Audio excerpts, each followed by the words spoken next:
May I now request the Honorable Chief Guest for the day, Shri Kiren Rijiju, Sir, Honorable Union Minister for Parliamentary Affairs and Minority Affairs, to please take over the dais.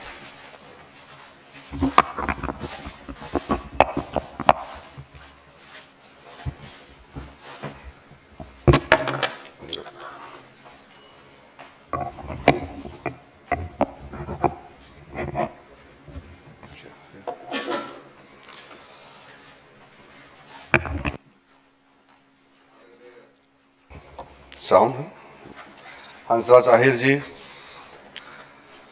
Bhartrihari Mahtab ji, K Srinivas जी, प्रियदर्शनी जी और हमारे काफ़ी सांसद साथी और इस prime point foundation के जितने भी सहयोग हैं सब जुड़े हुए हैं, यहाँ आए हैं और काफ़ी यूथ मुझे दिखाई दिया। लगता है हमारा युवाओं में काफ़ी आप लोगों ने इसको जोड़ा है अपने काम में। मुझे तो इसका बैकग्राउंड बहुत डिटेल में नहीं मालूम था, लेकिन अभी जो सुना है और पूर्व राष्ट्रपति APJ अब्दुल कलाम साहब के समय से ये जब शुरुआत हुआ, इसका सुन करके मुझे अच्छा लगा।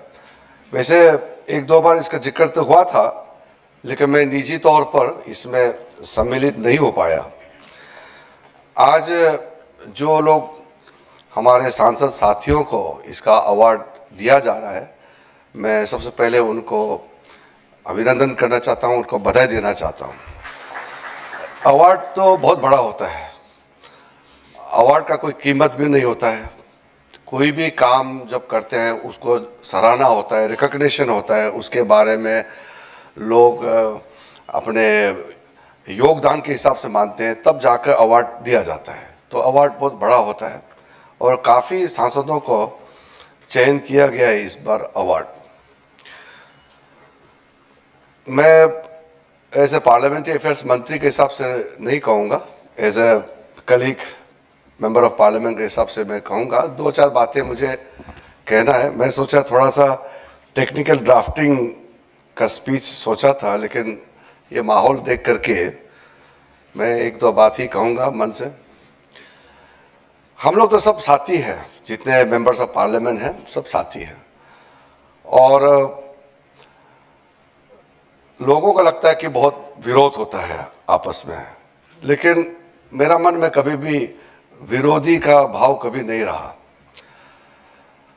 एक बार विंस्टन चर्चिल जब नई वहाँ पार्लियामेंट गठन होता है, हाउस ऑफ कॉमन्स, तो एक फर्स्ट टाइम MP पहले बार चुन के उसको पूछा हाउस में कि sir Churchill please tell me who are this people, जो अपोजिशन साइड में बैठे हुए हैं वो कौन है? क्योंकि उस तरफ अपोजिशन बैठते हैं, इस तरफ ट्रेजरी रूलिंग वाले बैठते हैं, तो हु आर दे?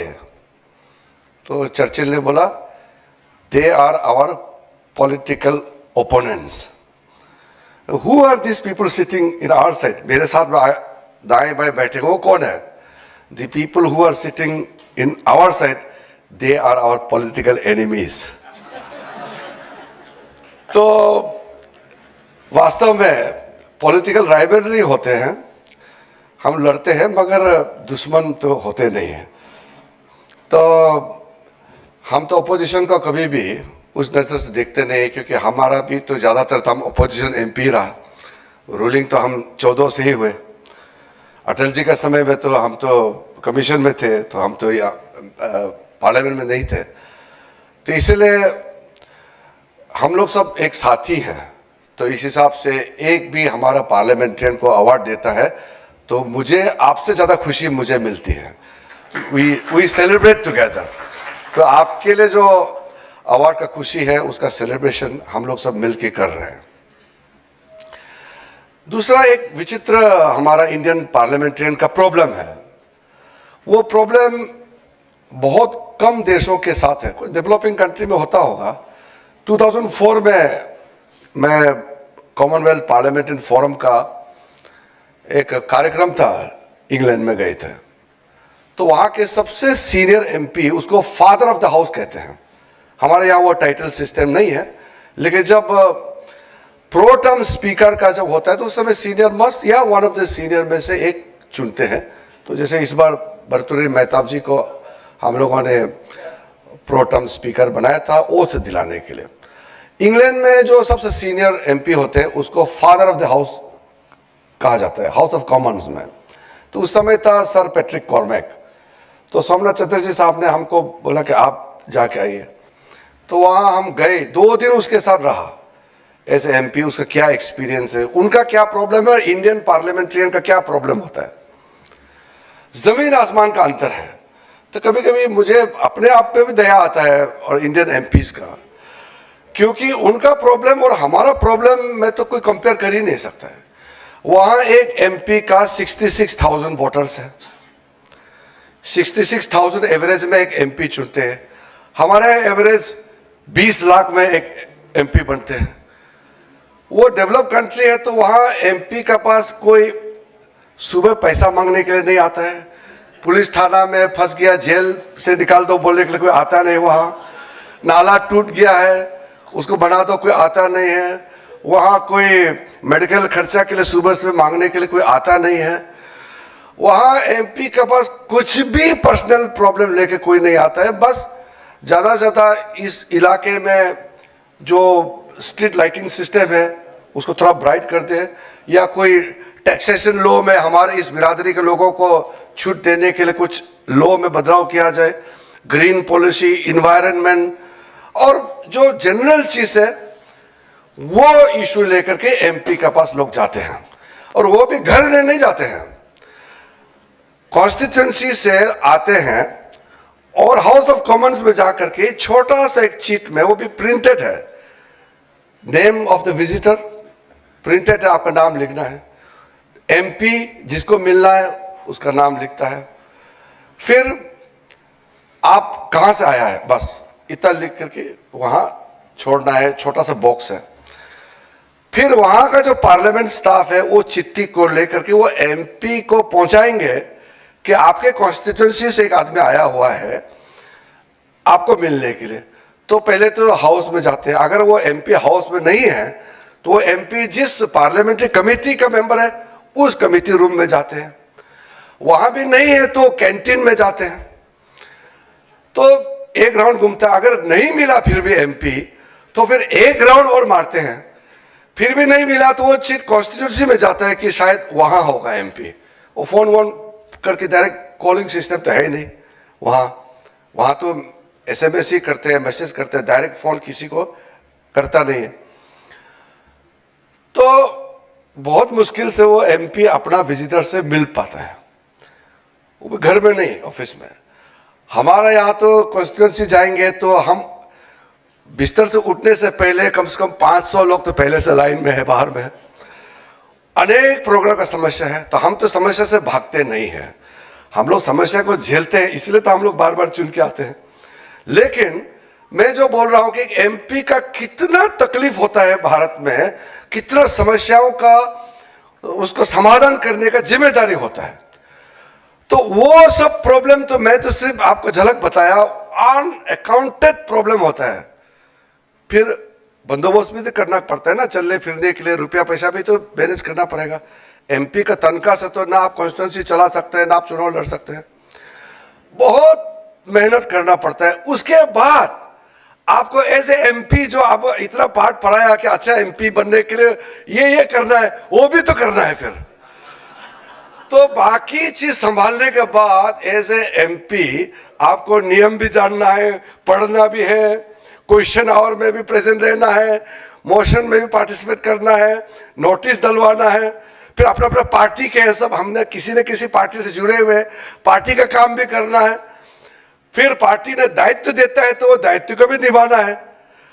आप समझ लीजिए एक इंडियन मेंबर ऑफ पार्लियामेंट का कितना बोझ होता है और कितना मेहनत करता है।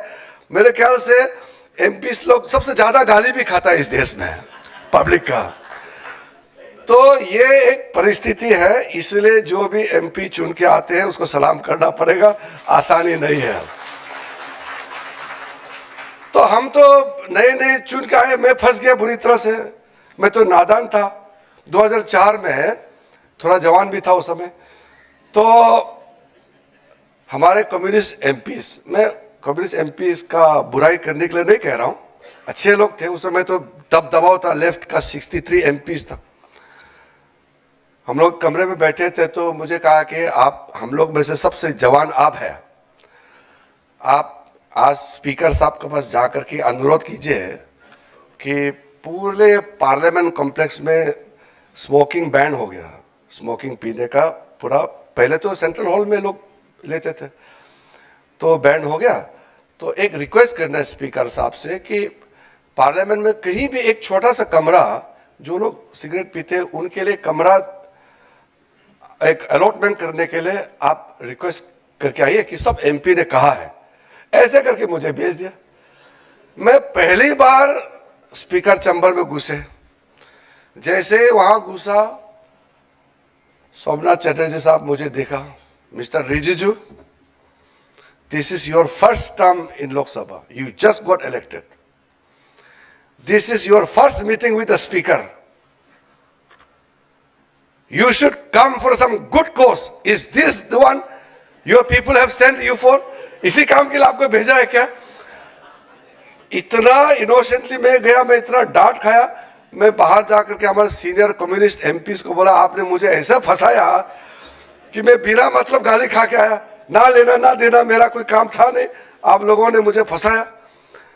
तो ऐसा करके बाद में स्पीकर साहब मुझे बुला के बोले, देखो मुझे डांटना था क्योंकि आप पहला काम अच्छा के लिए आना चाहिए, ये कोई आप अच्छा काम के लिए नहीं आए, भले आपको किसी और ने भेजा हो। तो ऐसा करके उसके बाद में 2007 में एक इस तरह का एक प्राइवेट मीडिया का एक फंक्शन था, तो मुझे अवार्ड दिया, बोला कि आप अच्छा मेहनत करने वाले हैं, बेस्ट यंग पार्लियामेंटेरियन अवार्ड। तो मैंने बोला, मैं तो इतना कोई कमाल का काम तो किया नहीं है, मुझे अवार्ड क्यों दिया गया है? तो बोला, नहीं आपका रिकॉर्ड बहुत अच्छा है, पर्टिकुलर एक दिन में आपने 7 बार बोला है, एक ही दिन में 7 बार कैसे बोला आप? तो मैंने कहा कि उस दिन संयोग से ऐसा हो गया, क्वेश्चन आवर में भी मेरा क्वेश्चन था, फिर उसका 0 आवर में भी मेरा नाम आ गया, फिर उसका स्पेशल मेंशन में मेरा नाम था, फिर उसके बाद बिल में मेरा नाम था।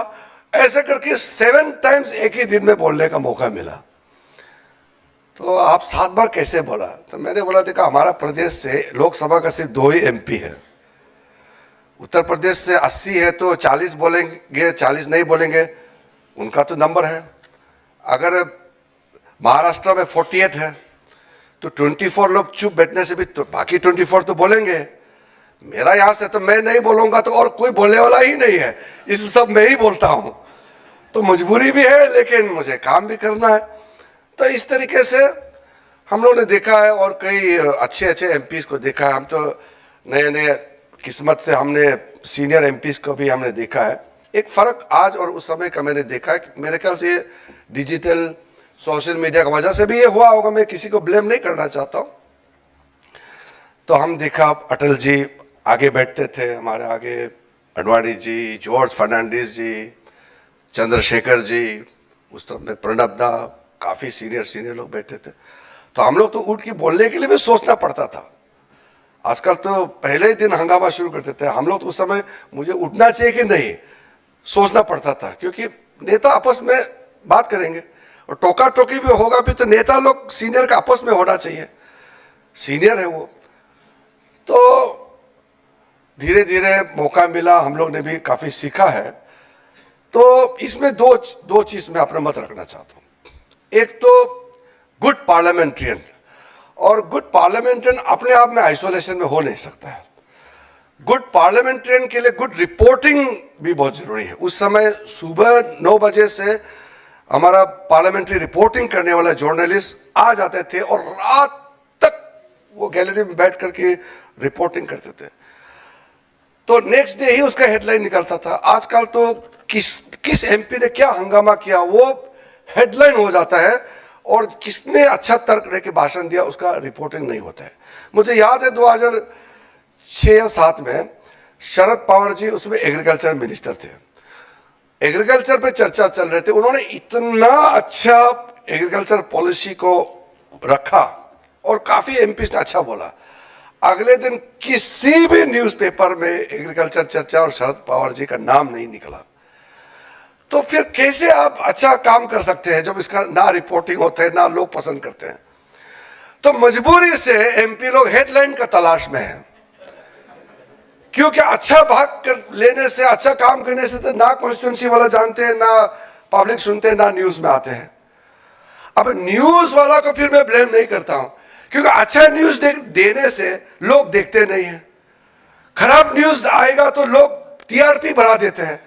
तो ये मीडिया वाला भी मजबूरी से जो निगेटिव न्यूज है उसको हेडलाइन बना देते हैं, जो पॉजिटिव न्यूज वो छापते नहीं है। मैंने कई मीडिया वालों को बोला ये अच्छा न्यूज क्यों दिखाया नहीं, बोलता है कि हमको अपना पेट भी तो पालना है, अच्छा न्यूज के चक्कर में लोग देखेंगे ही नहीं मेरा न्यूज, तो फायदा क्या है। तो ये एक विशेष साइकिल में फंस गए हैं। जनता का भी अवेयरनेस होना चाहिए, उसके साथ जिम्मेदारी के साथ सबको काम करना चाहिए। अदरवाइज तो हमारा जो लोकतंत्र है, इतना बड़ा लोकतंत्र, दुनिया का सबसे बड़ा लोकतंत्र, उस सदन में हम लोग सब मेंबर है और उसको अच्छी तरह से चलाना तो हम सब का काम है। दूसरा जो एक बड़ा मिसनोमर है, हम यहाँ पर अपोजिशन एमपीज भी बैठे हैं, रूलिंग पार्टी के एमपीज में हम लोग सब मिक्स है। मैंने शुरू में कह दिया हम लोग सब एक है, लेकिन एक चीज तो मानना पड़ेगा, पार्लियामेंट नहीं चलता है उसका सबसे ज्यादा नुकसान अपोजिशन पार्टी को ही होता है, क्योंकि सरकार को पार्लियामेंट में जवाब देना ये बहुत बड़ा है, ये जिम्मेदारी है और हेडेक भी है। क्योंकि एक एक जब सवाल आता है पूरा तंत्र लग जाता है, पूरा एक ज्वाइंट सेक्रेटरी का लीडरशिप में पूरा उसका व्यवस्था करता है, फिर सेक्रेटरी अप्रूव करता है, लास्ट में मंत्री अप्रूव करता है। एक एक क्वेश्चन का जवाब के लिए कितना पूरा हरकम मच जाता है पार्लियामेंट का क्वेश्चन का जवाब देने के लिए। मिनिस्ट्री हिल जाता है एक क्वेश्चन, लेकिन आराम से 2 मिनट में पार्लियामेंट एडजॉर्न हो गया, क्वेश्चन आया ही नहीं। मैं आपको सही सही बताता हूँ, ऑफिसर लोग मुस्कुराते हैं जब पार्लियामेंट बंद हो जाते हैं, तो क्योंकि उसका खिंचाई नहीं हो सकता है, क्रिटिसाइज नहीं हो सकता है। समझ में थोड़ा सा उल्टा हो गया, जो हाउस को बंद करते हैं वो सोचते हैं कि हम सरकार को नुकसान पहुंचा रहे हैं, नहीं, अपने आप को ही ज्यादा नुकसान पहुंचा रहे हैं। क्योंकि कोई भी डेमोक्रेसी में सरकार जवाबदेह होता है और जवाब पार्लियामेंट के माध्यम से देना ही है। इसलिए पार्लियामेंट चलना ये देश के लिए और हमारा लोकतंत्र के लिए बहुत जरूरी है। तो हम लोग पढ़ने लिखने वाले काफी एमपी से, भर्तृहरि मेहताब जी तो बहुत पढ़े लिखे भी हैं और पढ़ने वाले भी हैं। हम लोग इनको याद नहीं होगा, मैं उनको याद दिलाता हूँ। 2007-8 में बजट का प्लेस करने के बाद तुरंत हाउस ऑफ हो जाता था, सेंट्रल हॉल में चाय पी करके हम लोग बात कर रहे थे। तो एक सब्जेक्ट के बारे में बात किया, मुझे याद नहीं आ रहा कौन सब्जेक्ट था। ये तुरंत आ गए, उन्होंने कहा हाँ वो तो करेक्शन करना पड़ेगा, पेज 73 थर्ड स्टेंजा में लिखा हुआ है। अब आप सोचिए बजट अभी प्लेस हुआ, हम लोग बाहर आए, चाय पी रहे हैं और बजट करते करते वो इतना उसको अपना दिमाग में रख चुके हैं कि बाहर में जो थोड़ा हम लोग विषय बात कर रहा था तो उन्होंने करेक्शन करके पेज 73 का थर्ड पैराग्राफ में इस लाइन में वो गलत लिखा हुआ है। अब सोचिए ये आदमी, अब इसको अवार्ड देंगे तो किसको देंगे बताइए। तो और हंसराज आहिर जी, हम लोग साथ में थे लोकसभा में, तो लोग सोचते हैं कि ये बोलते नहीं है, इसको इतना चर्चित नहीं होते हैं, ये धमाकेदार वाला वो भाषण देने वाला ये नेता नहीं है। लेकिन ये एकदम छुप छुप के पूरा अपना पार्लियामेंट्री काम कागजी माध्यम से जो ये करते हैं कोई कर नहीं सकता है। नोटिस देना और बहुत ये कंट्रोवर्शियल चीज को खंगाल खंगाल के निकालने का आर्ट भी है इसमें, और ये ऐसा आदमी इस काम में जुड़े हुए हैं। तो मुझे बहुत अच्छा लगा, मुझे तो पता भी नहीं था कि हंसराज जी इस काम में जुड़े हुए हैं। तो ऐसे हमारे यहाँ जितने बैठे हुए हैं सब लोग सब उस्ताद हैं, सब एक से बढ़कर एक अपने अपने क्षेत्र में, तभी तो आपको अवार्ड दिया है। तो मैं जैसे कहा मैं पाठ पढ़ाने के लिए नहीं आया हूँ और पार्लियामेंट्री काम के बारे में कोई पाठ पढ़ा भी नहीं सकते हैं। You can't teach, you can only learn. खुद ही सीखना पड़ेगा, कोई पाठ नहीं पढ़ा सकता। मैं कितना ये ओरिएंटेशन न्यू एमपी एमएलए कार्यक्रम में जाता हूँ, अल्टीमेटली वही शाइन करता है जो अपने आप में क्षमता है।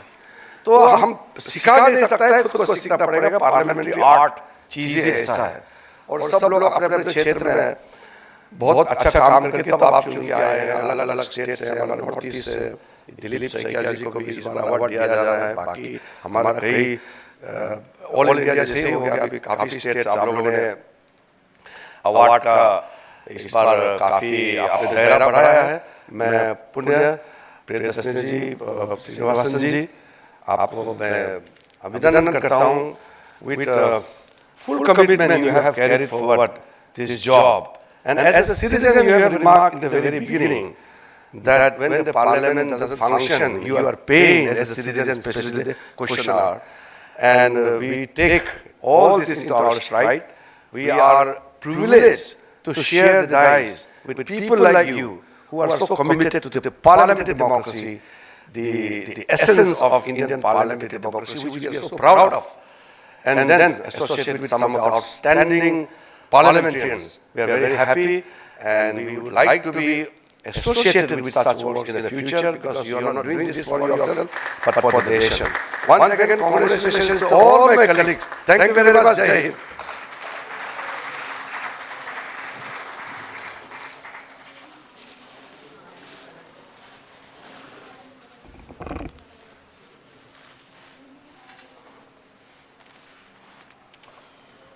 Thank you so much for such a sizzling speech. So in fact, most of us were lost in the discourse. We forgot that we have to clap in between when there are points that has to be encouraged. But thank you so much for flowing like a melody and a reversal. And yes, thanks a lot for taking the points of disruptions and the constructive criticisms that we've been speaking as the civil society.